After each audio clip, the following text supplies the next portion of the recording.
At 3:17 a.m., Emily received a strange message from someone outside her hotel room. Minutes later, she sent her family one final text. By sunrise, she had disappeared. The hotel room was locked from the inside. Her phone was still there, and nobody knew how she vanished. Asterisk, at 3:17 a.m., Emily received a message that changed everything.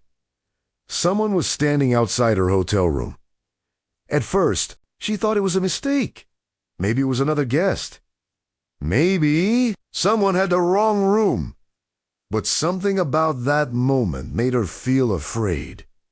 A few seconds later, Emily sent her family one final message. "I think someone is outside my door." That was the last message anyone ever received from her. The next morning, hotel staff opened her room. Everything looked normal. Her luggage was still inside. Her personal belongings were untouched. Her phone was on the table. But Emily was gone. The strangest part was that the hotel room was locked from the inside. No one knew how she disappeared. Dad Emily Carter was a 29 woman who loved traveling. Friends describe her as independent, friendly, and careful. She worked remotely and often traveled to different cities. For Emily, traveling was a way to experience new places and meet new people. She was not someone who would disappear without telling anyone, her family said. Emily always stayed in contact. She always sent messages when she arrived somewhere, and she always made sure people knew she was safe. That is why her disappearance became so shocking. The week before she vanished, Emily planned a short trip to a coastal city. She booked a room at a well-known hotel. The trip was supposed to be relaxing. She arrived at the hotel in the afternoon. Security cameras showed Emily entering the lobby alone. She checked in normally. She smiled at the receptionist. Nothing seemed unusual. The hotel employee who helped her, said Emily, appeared calm and happy. She took the elevator to her room.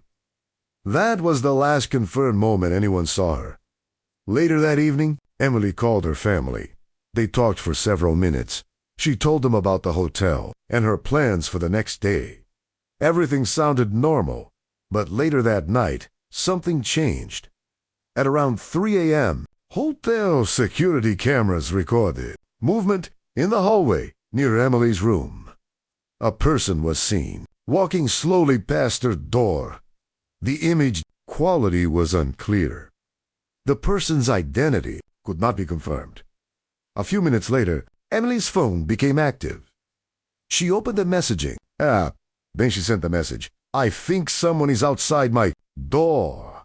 Her family saw the message but did not immediately understand the danger. They replied asking if she was okay. There was no response. They called her phone? No answer. They called again. Still nothing. Hours passed. When Emily did not reply the next morning, her family contacted the hotel. Hotel staff went to check the room. They knocked several times. Nobody answered. The door was locked. After contacting management, staff opened the door. Inside, they found something strange. The room looked completely normal. The bed was made. Her suitcase was open. Her clothes were still inside. Her wallet was on the table. Her phone was charging near the bed. But Emily was nowhere to be found.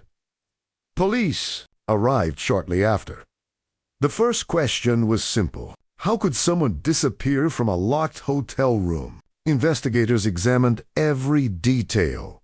The windows were checked. They were closed.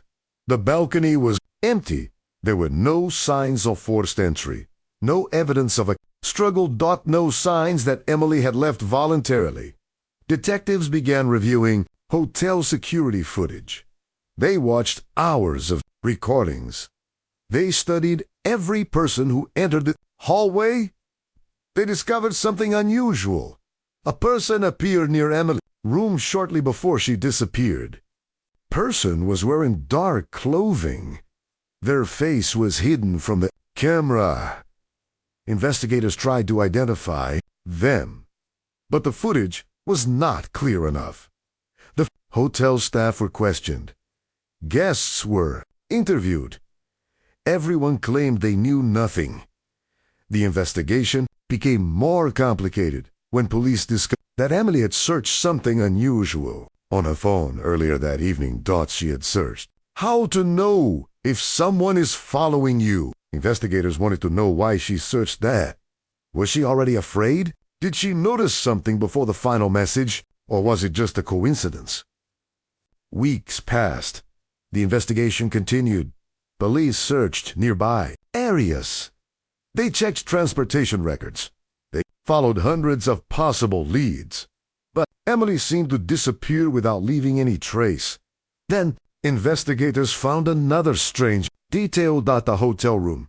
Keycard records showed something unusual, not according to the system. No one else had entered the room after Emily, but someone had been near the door. Someone who was never identified. The mystery became one of the most confusing parts of the case. Some believe Emily left the room on her own and something happened afterward. Others believe someone inside the hotel knew more than they admitted. Another theory suggests the person seen on camera was connected to her disappearance. But without more evidence, nobody knows the truth. Years later, Emily Carter's disappearance remains unsolved. A locked hotel room, a final warning message, a mysterious figure in the hallway, and a question that investigators still cannot answer. How did Emily disappear, and who was standing outside her door that night? If you have a theory about what happened to Emily, share your thoughts in the comments. Subscribe for more true crime documentaries and mysterious cases.